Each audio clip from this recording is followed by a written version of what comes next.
Yes. What the story of our story, and our story must be told by us and not by anybody else. We tell our own story, and it must be told by us and not anybody.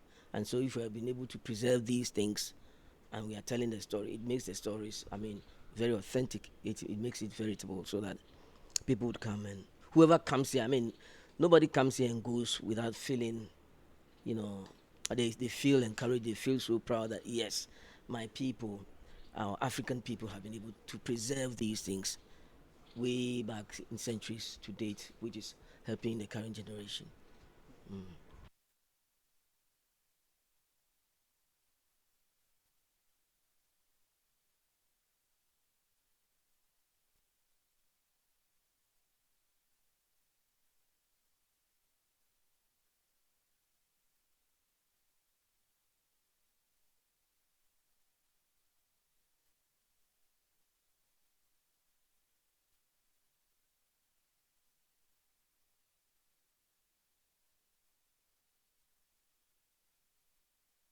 Put on our tradition.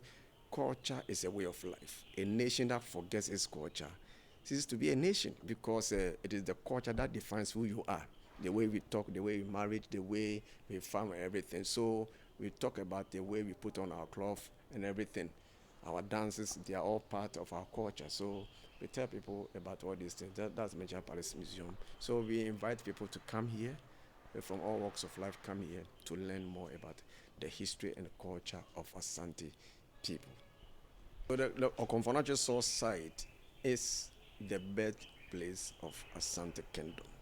That was where the famous gold stood of Asante descended from the sky through Okomfonache. At that time, the Asante needed a unity to fight or to free themselves from the danger as a nation. So the gods were consulted, and at the end of the day, the gold stool descended from the sky and landed on the laps of the then Kumasi or Kwaman chief, who was called Osei Kofi. So, because all the constituent nation at that time that formed the nation of Asante agreed that whoever the stool landed will land on his lap will be the leader. So Osei became the leader, and he's also seen as the founder of Asante Nation.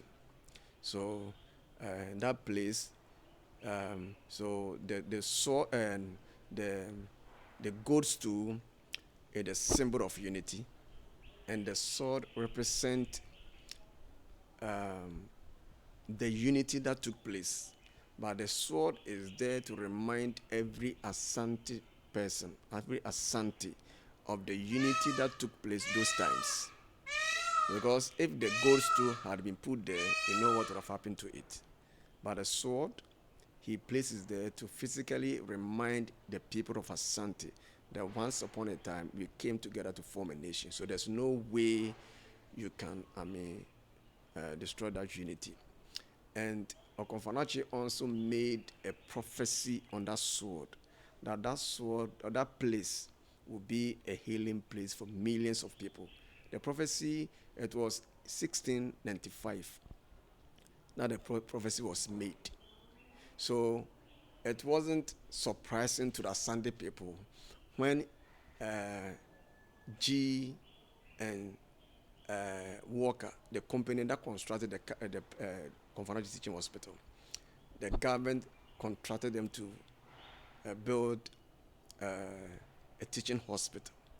Nobody had informed them that Okofanochi made that prophecy, or nobody insisted that they should site the hospital there. After locating Kumasi Township and its environs, they decided that that place would be. At that time, it was very thick forest. They didn't see the sword.